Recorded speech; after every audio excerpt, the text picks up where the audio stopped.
जैसा कर्म वैसा जन्म गरुड़ पुराण में बताया गया है कि हर जीव का पुनर्जन्म होता है। मनुष्य जैसा कर्म करता है वैसी ही योनि में जन्म लेता है। दोस्तों, मृत्यु एक ऐसा सत्य है जिसे कोई टाल नहीं सकता है, पर दोस्तों हम यह नहीं जान पाते हैं कि मरने के बाद हमारा अगला जन्म किस योनि में होगा। लेकिन गरुड़ पुराण में जन्म मरण कर्म के बारे में विस्तृत रूप से जानकारी दी गई है। तो आइए शुरुआत करते हैं पुराण की उस ज्ञानवर्धक प्रस्तुति की मनुष्य के मरने के बाद उसका अगला जन्म किस रूप में होगा। नमस्कार दोस्तों, स्वागत है हमारे इस चैनल स्पिरिचुअल SSG पर। मित्रों, गरुड़ पुराण की इस ज्ञानवर्धक प्रस्तुति में आप खो जाएं उससे पहले हम आपको बता दें कि इस वीडियो को आधा अधूरा देखने की गलती बिल्कुल भी नहीं करें, क्योंकि यह गरुड़ पुराण की ज्ञानवर्धक प्रस्तुति है जो आपके जीवन से जुड़ हुई है। गरुड़ पुराण की इस रहस्यमय ज्ञान को जानने के बाद आपके जीवन से जुड़ी समस्त लोभ क्रोध मोह खत्म होगा। मित्रों, भगवान श्री कृष्ण कहते हैं कि कभी भी किसी व्यक्ति को गरुड़ पुराण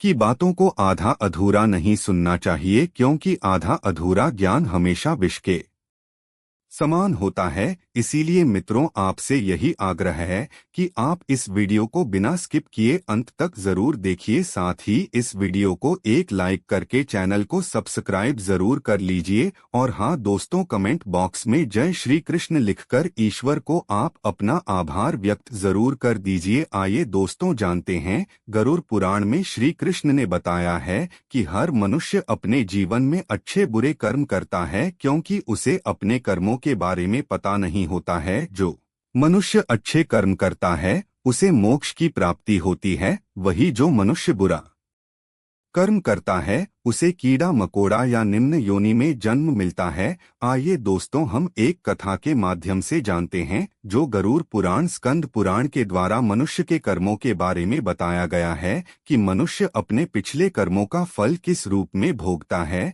जिसे भगवान श्री कृष्ण ने नारद जी को स्वयं बतलाया था। आज हम उसी कथा को जानेंगे। मित्रों, एक समय की बात है, द्वारका नगरी में श्री कृष्ण अपने दिव्य आसन पर बैठे हुए थे। तब देवर श्री नारायण का जाप करते हुए उनके पास पहुँचे। उन्होंने प्रणाम किया और बोले, हे प्रभु, आप त्रिकालदर्शी हैं। आप जानते हैं कि जो जीव मनुष्य जन्म लेता है वह अपने पिछले कर्मों के अनुसार फल भोगता है। हे प्रभु, मैं जानना चाहता हूँ कि पाप करने वाले मनुष्य के साथ मृत्यु के बाद उसके शरीर से आत्मा निकले के बाद आत्मा के साथ क्या होता है? क्या उसे कभी मुक्ति मिलती है या वह जन्म जन्मांतर तक कष्ट भोगता रहता है? मित्रों, फिर भगवान श्री कृष्ण नारद जी की बात सुनकर मुस्कुराए और कहा, हे नारद, यह प्रश्न बहुत गहन और महत्वपूर्ण है जो मानव जाति के जीवन कर्म और उसके फल पर आधारित है। मैं एक ऐसी कथा सुनाता हूँ जो न केवल तुम्हारे इस प्रश्न का उत्तर देगी बल्कि हर मनुष्य के लिए एक चेतावनी और प्रेरणा भी होगी। तुम इसका कथा को पूरे ध्यान पूर्वक आखिरी तक सुनो। कृष्ण बोले, हैं नारद, यह कथा गरुड़ पुराण की कथा है और इस कथा को जो आधा अधूरा सुनता है उस पर भारी संकट आ जाता है, क्योंकि आधा अधूरा ज्ञान विष के समान होता है। कृष्ण बोले, हे नारद, इस कलयुग भरी संसार में जो मनुष्य इस कथा को पूरे ध्यान पूर्वक आखिरी तक सुन लेगा और समझ लेगा, उसका इस संसार से सभी पाप काम क्रोध मोह से मुक्ति मिलेगी। फिर भगवान श्री कृष्ण नारद को वह कथा सुनाते हैं। भगवान श्री कृष्ण बोले, हैं नारद, प्राचीन समय में एक गांव में एक व्यक्ति रहता था जिसका नाम दक्ष था। वह बहुत धनी था लेकिन उतना ही क्रूर, स्वार्थी और अधर्मी भी था। उसका जीवन केवल भोग विलास और दूसरों को नीचा दिखाने में ही बीतता था। दक्ष के माता पिता वृद्ध हो चुके थे। उन्होंने अपने जीवन भर मेहनत करके उसे सुख सुविधा दी थी, लेकिन दक्ष ने अपने माता पिता को अपने जीवन से बेदखल कर दिया। वह अपने माता पिता को घर के एक कोने में जानवरों की तरह रखता था। वह उन्हें ठीक से भोजन भी नहीं देता था और ना ही उनकी देखभाल करता था। एक दिन उसकी माँ ने रोते हुए कहा, बेटा, हमने तुम्हें पालने के लिए अपने जीवन के हर सुख का त्याग किया, क्या आज हमारा यही स्थान है? दक्ष ने कठोर स्वर में जवाब दिया, तुम दोनों अब मेरे किसी काम के नहीं हो, मैं तुम्हारे लिए और सहन नहीं कर सकता। यह दक्ष का स्वभाव केवल अपने माता पिता के प्रति ही नहीं बल्कि दूसरों के प्रति भी निर्मम था। वह गरीबों का शोषण करता, निर्दोष जानवरों को मारता और झूठ छल कपट से अपना साम्राज्य बढ़ाता गया। उसे विश्वास था कि उसके धन और शक्ति के कारण कोई उसका कुछ नहीं बिगाड़ सकता है। समय बीतता गया और एक दिन दक्ष की मृत्यु हो गई। उसकी आत्मा यमलोक पहुंची, जहां धर्मराज उसके कर्मों का लेखा जोखा कर रहे थे। धर्मराज ने कठोर स्वर में कहा, दक्ष, तुम्हारे जीवन में एक भी ऐसा कर्म नहीं है जिसे पुण्य कहा जा सके। तुमने केवल अपने स्वार्थ के लिए पाप किए हैं। तुम्हें नर्क की भयंकर यातनाएं सहनी होंगी। इसके बाद तुम्हें ऐसे योनियों में जन्म लेना होगा जहां केवल कष्ट ही कष्ट है। दक्ष को यमदूतों द्वारा नर्क के विभिन्न क्षेत्रों में ले जाया गया। अग्निकुंड, जहां उसे अपने निर्दोष जानवरों की हत्या के पाप के लिए जलाया गया। फिर उसे शिला यातना दी गई, जहां उसे माता पिता के अपमान के कारण उसे लोहे की शिला से कुचला गया। फिर उसे अंधकार की सजा दी गई, जहां उसने गरीबों का शोषण करने के कारण उसे एक घोर अंधकार में डाला गया, जहां उसे भय और तड़प का अनुभव हुआ। फिर भूख प्यास का दंड दिया गया, जहां वह प्यास से तड़पता रहा लेकिन उसे केवल जहर पीने को दिया गया। फिर पुनर्जन्म का चक्र लौट आया। उसे नर्क की यातनाएं झेलने के बाद धर्मराज ने घोषणा की, अब तुम्हें अपने कर्मों के अनुसार पशु योनि में जन्म लेना होगा। दक्ष का जन्म एक गिद्ध के रूप में हुआ। उसे सड़ी गला मांस खाना पड़ा और वह हमेशा असुरक्षित और तृष्णा से भरा रहा। लेकिन उसका कष्ट यही समाप्त नहीं हुआ। उसने अगले कई जन्मों तक कीट, सांप और अन्य निम्न योनियों में जन्म लिया। फिर कई योनियों में भटकने के बाद दक्ष की आत्मा ने प्रायश्चित करने का निश्चय किया। अगले जन्म में उसने एक गरीब किसान के घर जन्म लिया। उसने अपने जीवन को धर्म और परोपकार के मार्ग पर समर्पित कर दिया। वह अपने माता पिता की सेवा करता था, दूसरों की सहायता करता और भगवान का ध्यान करता। फिर एक दिन भगवान कृष्ण ने उसके सपने में आकर कहा, तुमने अब सच्चे मन से प्रायश्चित किया है। तुम्हारे पुण्य कर्मों ने तुम्हारे पापों को धो दिया है। अब तुम्हें मानव जन्म में मुक्ति का अवसर मिलेगा। सेवा, सत्य और धर्म का पालन करते रहो। मित्रों, फिर कथा समाप्त कर श्री कृष्ण ने नारद से कहा, हे नारद, यह संसार कर्मों का दर्पण है। जो जैसा करेगा वैसा भोग भोगे। मनुष्य को हमेशा यह ध्यान रखना चाहिए कि माता पिता की सेवा, दूसरों की सहायता और ईश्वर का ध्यान ही सबसे बड़ा धर्म है। जो मनुष्य अपने माता पिता का अपमान करता है, दूसरों को कष्ट देता है, उसे न केवल नरक में भयानक यातना मिलती है बल्कि वह जन्म जन्मांतर तक दुख भोगता है। लेकिन जो अपने कर्म सुधार करता है वह इस चक्र से मुक्त हो सकता है। यह संसार एक अवसर है। धर्म, सत्य और सेवा ही मनुष्य का जीवन है। मनुष्य को यह समझना चाहिए कि मृत्यु के बाद केवल उसके अच्छे कर्म ही उसके साथ जाते हैं। मित्रों, यह कथा हमें यह सिखाती है कि जीवन पल भर का है लेकिन कर्मों का चक्र अनंत है। हर पाप का दंड और पुण्य का फल निश्चित होता है। दोस्तों, माता पिता के चरणों में स्वर्ग है और उनका सम्मान और सेवा सबसे बड़ा धर्म है। जो इस सत्य को समझेगा वह न केवल इस जीवन में सुखी रहेगा बल्कि मृत्यु के बाद भी उसे शांति और मोक्ष प्राप्त होगा। है मनुष्य, अपने कर्मों पर ध्यान दो, स्वार्थ, पाप और अहंकार को त्यागो, धर्म, सत्य और सेवा को अपनाओ, क्योंकि यही जीवन का सबसे बड़ा सत्य और मार्ग है। दोस्तों, गरुड़ पुराण हमें सिखाते हैं कि मनुष्य का जीवन उसके मृत्यु और पुनर्जन्म के कर्मों के अनुसार होता है। गरुड़ पुराण हमें केवल मृत्यु के बाद के मार्ग के बारे में नहीं सिखाते हैं बल्कि यह भी सिखाते हैं कि वर्तमान जीवन कैसे जिए ताकि हमारा अगला जन्म श्रेष्ठ योनि में हो और हम मोक्ष की ओर अग्रसर हो सके। मित्रों, श्री कृष्ण कहते हैं कि हर मनुष्य का जन्म उसके पिछले कर्मों के अनुसार ही उसका अगला जन्म तय होता है। गरुड़ पुराण में यह भी बताया गया है कि हर जीव प्राणी का पुनर्जन्म होता है, यानी हर जीव मरने के बाद फिर से दोबारा जन्म लेता है। दोस्तों, हिंदू धर्म ग्रंथ के अनुसार हर मनुष्य का पुनर्जन्म उसके पिछले कर्मों के अनुसार ही उसका अगला जन्म तय होता है, परंतु हर मनुष्य को यह जानने की उत्सुकता मन में बनी रहती है कि हमारा अगला जन्म किस योनि में होगा, मनुष्य के रूप में या कीड़े मकोड़े या कुत्ते के रूप में। मित्रों, यह मनुष्यों में हमेशा एक असमंजस बना रहता है कि हमारे कौन से कर्म करने से हमारा अगला जन्म फिर से मनुष्य के रूप में होगा या कीड़े मकोड़े या पशु के रूप में होगा। कुछ लोगों के मन में यह भी सवाल उठता है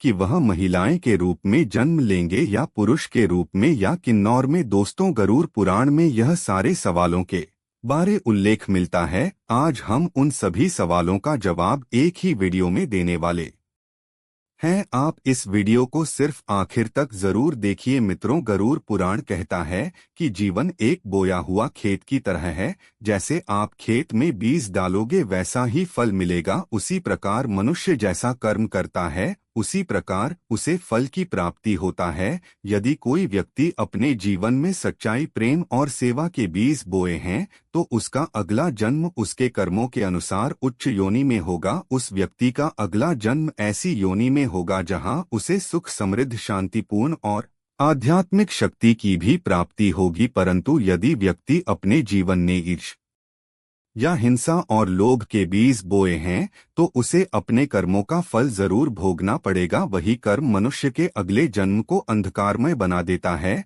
वह मनुष्य निम्न योनि में जन्म लेता है, जैसे पशु, कीड़ा मकोड़ा, कुत्ता, बिल्ली में जन्म लेता है, यहाँ तक कि उस मनुष्य की आत्मा को नरक की ओर प्रस्थान कर देता है, जहाँ आत्मा को विभिन्न यातनाएं दी जाती हैं। दोस्तों, गरुड़ पुराण कहता है कि मृत्यु के क्षण में आपकी अंतिम सोच और भावना ही आपके अगले जन्म को निर्धारित करती है। यदि मनुष्य के मरने के समय मन शांत है और ईश्वर के प्रति समर्पित है, जो आत्मा उच्च लोकों में जाती है, वही मनुष्य के मरने के समय यदि मन अस्थिर है और सांसारिक इच्छाओं में फंसा है तो आत्मा को पुनर्जन्म के चक्र में लौटना पड़ता है। गरुड़ पुराण में हमें यह भी बताया गया है कि आत्मा का पुनर्जन्म का उद्देश्य आत्मा को शुद्ध करना होता है। आत्मा बार बार जन्म इसीलिए लेती है ताकि वह अपने कर्मों का फल भोग सके और ईश्वर की ओर बढ़ सके। दोस्तों, हिंदू धर्म ग्रंथ में यह उल्लेख मिलता है, जो मनुष्य जन्म लेता है उसकी मृत्यु अवश्य होती है। यदि मनुष्य ने अपने जीवन में अच्छे कर्म किए हैं तो उसे उस योनि में जन्म मिलता है। यदि मनुष्य ने पाप कर्म किए हैं तो उसे निम्न योनि या दुखद जीवन का सामना करना पड़ता है। यह कर्मों के आधार पर होता है। मित्रों, मनुष्य जो भी अच्छे या बुरे कर्म करता है वह एक अदृश्य ऊर्जा के रूप में उसके साथ रहता है। मृत्यु के बाद आत्मा अपने कर्मों के आधार पर अगली योनि या जीवन का चयन करती है। दोस्तों, गरुड़ पुराण हिंदू धर्म का एक पवित्र ग्रंथ है जिसमें मृत्यु, पुनर्जन्म और कर्म फल के बारे में विस्तार वर्णन मिलता है। यह ग्रंथ विशेष रूप से मृत्यु के बाद आत्मा की यात्रा, पाप और पुण्य, मनुष्य के पुनर्जन्म, अपने अच्छे और बुरे कर्मों के अनुसार अलग अलग योनियों में जन्म लेता है। दोस्तों, गरुड़ पुराण के अनुसार मृत्यु के बाद आत्मा यमलोक जाती है, जहां उसके कर्मों का लेखा जोखा किया जाता है। कर्मों के आधार पर आत्मा को स्वर्ग, नरक या पुनर्जन्म का रास्ता दिखाया जाता है। यदि आत्मा पाप अधिक किया हो तो आत्मा नरक की यातना भोग है और फिर निम्न योनियों में जन्म लेती है। यदि आत्मा पुण्य कर्म किया हो तो आत्मा स्वर्ग में सुख भोग है और फिर पुनः मानव योनि में जन्म लेती है। दोस्तों, गरुड़ पुराण के अनुसार श्री कृष्ण ने बताया है कि मनुष्य को यह 5 पाप भूल कर भी नहीं करना चाहिए है, जिन्हें अगर मनुष्य गलती से भी करते हैं तो उसका अगला जन्म निम्न योनि में होता है, जैसे कीड़ा मकोड़ा बिल्ली में जन्म लेता है। आइए जानते हैं। दोस्तों, आप इस वीडियो को अंत तक जरूर देखिए क्योंकि यह सारी जानकारी गरुड़ पुराण के अनुसार बताई गई है। इस वीडियो को बीच में छोड़कर जाने की गलती बिल्कुल भी नहीं करें, इसीलिए इस ज्ञानवर्धक प्रस्तुति को अंत तक जरूर देखिए। आइए जानते हैं।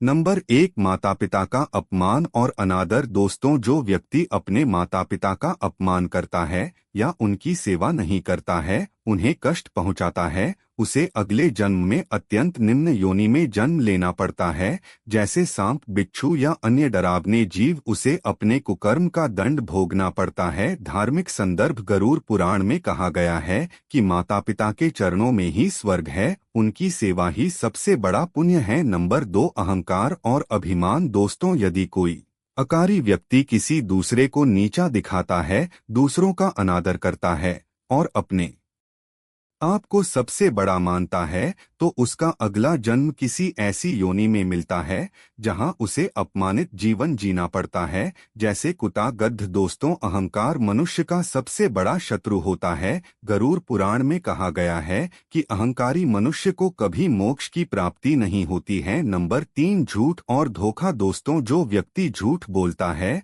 और दूसरों को धोखा देता है, उसे ऐसे जीवन में रखा जाता है जहां उसे स्वयं धोखे और अपमान का सामना करना पड़ता है। ऐसे लोग मृत्यु के बाद कष्ट सहते हैं और तोता या अन्य बोलने वाले पक्षी की योनि में जन्म लेते हैं। नंबर 4, चोरी या छल। दोस्तों, जो व्यक्ति चोरी और छल से किसी का धन अर्जित करता है और किसी के साथ विश्वासघात करता है और उसका दिल दुखाता है, तो उस व्यक्ति को अगले जन्म में निर्धनता और अपमान का जीवन जीना पड़ता है और उसे चूहा लोमड़ी में जन्म मिलता है। दोस्तों, महाभारत के अनुसार ईमानदारी और सत्य का पालन मनुष्य को ऊंचाई तक ले जाता है। नंबर 5, स्वार्थ और लोभ। दोस्तों, जो व्यक्ति लोभ स्वार्थ करते हैं, उसे अगले जन्म में ऐसा जीवन जीना पड़ता है जहां उसे अपनी इच्छाओं की पूर्ति के लिए कड़ी मेहनत करनी पड़ती है। अगले जन्म में व्यक्ति ऐसी योनि में जन्म लेता है जहां वह हमेशा भूखा, प्यासा और असंतुष्ट रहता है, जैसे सुअर कोवा में जन्म होता है। दोस्तों, गीता में कहा गया है कि लोभ मनुष्य का विनाश करता है। मित्रों, मनुष्य के कर्म ही उसके अगले जीवन को तय करते हैं। गरुड़ पुराण, स्कंद पुराण और गीता जैसी धर्म ग्रंथों में बताया गया है कि मनुष्य को अच्छे कर्म मोक्ष की ओर ले जाते हैं, जबकि बुरे कर्म उसे निम्न योनि में जन्म लेने के लिए बाध्य करते हैं।